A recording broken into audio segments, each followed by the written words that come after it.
जी करिश्मा, सबसे पहले तो आपको बता दें कि इन्होंने कहा है कि आप सबसे हॉट भाभीियों में से इस घर की एक भाभी थी। भाभी भाभी अब तो भाभी बोलना ही पड़ा था ना। Shut up. क्यों नहीं? क्यों घर से आते भाभी? भाभी नहीं, मुझे भाभी का टाइप नहीं चाहिए प्रीतम, आप मुझे करिश्मा बुलाओ प्लीज।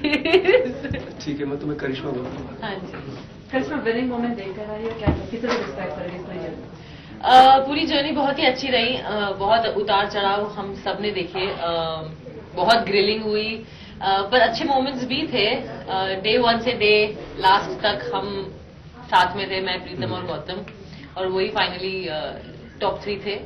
तो एक्सपीरियंस अच्छा था बिग बॉस का। मैं हमेशा डरती थी बिग बॉस में आने के लिए, पर फाइनली जब डिसीजन लिया तो अब जाकर मुझे लग रहा है कि मैंने एक करेक्ट डिसीजन लिया था। क्या डायंड्रा ने आपके बाल रंगे या डायंड्रा के रंग में आप रंग गई? नहीं, एक्चुअली मेकओवर हो रहा था हमारा, और हाकिम मलिम जो बहुत ही जाने माने स्टाइलिस्ट है, उन्होंने सोचा कि अगर मैं थोड़े से रेड बर्गंडी बाल करूंगी तो थोड़ी डिफरेंट लगूंगी, क्योंकि पूरे शो में मेरे बाल थोड़े से ब्राउन और ब्लॉन्ड थे। तो कुछ डिफरेंट लुक देने के लिए उन्होंने मुझे ये लुक दिया कि मैंने किसी को कॉपी नहीं किया है। Gautam has won, so what you will say for him? I am happy for him. कोई ना कोई तो जीतता ही ये शो। अगर मैं जीती तो वो मेरे लिए खुश होता, प्रीतम जीतते तो मैं उनके लिए खुश होती, तो गौतम जीता है तो मैं खुश हूँ। Karishma, how do you look at the journey in Bigg Boss, your stay? Was nice. मुझे हमेशा लगा कि मैं टारगेटेड थी, स्पॉटलाइट में आ रही थी, और बहुत ग्रिलिंग होती है, सबकी होती है बहुत ग्रिलिंग। तो जर्नी अच्छी थी। I will not say very good, I will not say very bad, but it was decent. Upma कितने अच्छे से पका हुआ है वो जानना चाहूंगा। अभी तक उपमा शो में पका ही नहीं है। हमें उपमा मिला नहीं था। मैंने 2-3 दफा खा भी लिया, बड़ा बेस्वाद बनाया। मैंने नहीं बनाया था, एक बार मैंने बनाया था, पर ब्लाइंडर्स बंद हो गए थे। अच्छा, लेकिन प्यार की खिचड़ी तो जरूर पक गई इस घर में। Because Upen has been posting a lot of you and Upen, collage pictures in his Instagram profile. Yeah. In fact, Karishma, a lot has been spoken about your affairs, be it with Rishabh, Upen and everything. So I don't want to talk about. Please don't take names there. Yeah, please don't. But if you have to talk about Upen and your journey, लेकिन घर में अब तक तो बातें होती आई हैं, नाम अभी घर में था वो। चलिए, उपेन ने आपको रिंग दी थी, उपेन ने आपको ओपनली प्रपोज किया, पूरी जनता ने देखा था जी। क्या लगता है आपको असली बनेगी आगे जाकर? हाँ, अब मैं तो पंडित नहीं हूँ ना, मैं जी ने तो मना भी कर दिया। मैं बिलीव नहीं करती ये सब में। या of course I can't predict future, but every time I predicted future. मैंने जब भी फ्यूचर सोचा है कुछ गलत ही हुआ है, इसलिए मैं फ्यूचर प्रिडिक्ट नहीं करना चाहती हूँ। मैं जैसे मेरे दिन आ रहे हैं, जैसे मेरी सांस चल रही है, मैं वैसे अपने डेज लेना चाहती हूँ, वैसे अपना फ्यूचर देखना चाहती हूँ। तो करिश्मा, वैलेंटाइंस डे नजदीक है, तो इस बार क्या प्लान करेंगे? रोमांटिक होगा। एक्चुअली बिग बॉस में आपका और उपेन का रोमांस इतना दिखा दिया कि हम सब उसी में बैठ चुके हैं। उसी रोग में बह गया। तो आप क्या प्लान बताइए? अभी तो सांसें नहीं ली है और प्लान मुझे कुछ पता नहीं है। मैं अभी बस निकली थोड़ी देर पहले ही, मैंने प्लान कुछ नहीं किया है। पहले तो मैं शॉक में हूँ कि मैंने इतने सारे लोगों को देख लिया है।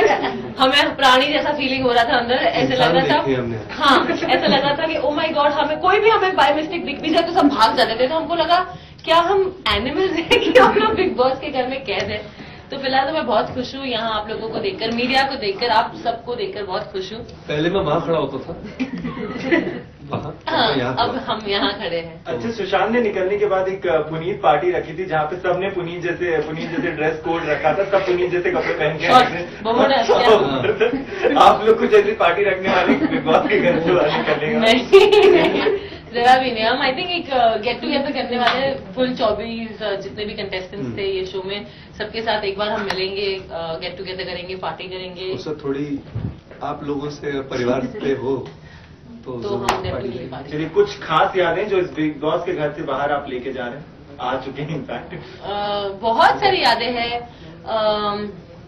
एक्चुअली मुझे खाना बनाना नहीं आता था, आप लोग बिलीव नहीं करोगे, पर मैंने कभी किचन में एंट्री नहीं रखी है। तो यहाँ आकर मैंने खाना बनाना सीखा, और जब सीखा तो बहुत लोगों ने मेरी तारीफ भी की। इन्होंने तो ये भी कहा कि मेरा पंजाबी हाथ है, जबकि मैं हूँ गुजराती। तो तो बहुत अच्छा लगा। तो मेरी ये एक मेमोरी है कि मैं एक अच्छा खाना बनाने सीख गई हूँ। मेमोरीज है कि मेरी रिलेशनशिप, मेरी फ्रेंडशिप प्रीतम जी के साथ, उपेन के साथ, सोनी के साथ, आर्य के साथ अच्छी हो गई है। तो ऑफकोर्स एक रिलेशनशिप ही लेकर जाते हैं, यादें लेकर आप जाते हो, तो जर्नी एक बहुत ही अच्छी मोमेंट है। को बताना हाँ, बोलना बहुत बड़ा difficult मुश्किल हो है। जाएगा। हर एक मोमेंट हमारे लिए बहुत स्पेशल था, चाहे हमने लड़ा, चाहे उसमें प्यार था, उसमें कटाक्ष थी, चाहे हम गलत थे बहुत- हाँ गलत या थे। सही थे, हम सब गलती करते रियल लाइफ में। Don't we, it's just that हम लोग कैमरास के सामने है, इसलिए इतनी छोटी सी बात इतनी बड़ी बन जाती है। It's just that. So Karishma, now after Big Boss 8, is Tina and Lolo next on cards for you? Yes, definitely. I have to still speak to my producer. Yes, definitely. अब जो मेरा नेक्स्ट प्रोजेक्ट है, जो I think Feb में release हो रहा है, मुझे पता नहीं है, it's Tina and Lolo, where Tina is Sunny Leone and Lolo is me. So yeah that's on my. अच्छा प्रीतम भाई, सनी लियोनी का तो मैंने भाभी हॉटलाइन किया हुआ है। तो उनसे मैं भाभी हॉटलाइन कर चुका ये हूँ। मेरे सेट पर आने वाले हैं, उन्होंने बता दिया है मुझे। तो अगला इंटरव्यू करिश्मा का होगा आपके शो में? ऑफकोर्स क्यों नहीं होगा, जब मैं रेडियो पर आऊंगा तो फिर मैं वही तो जरूर करूंगा इंटरव्यू, तो मेरा काम है। अभी ना Thank you. Thank you. Next to for some one-on-one. ठीक है चलो।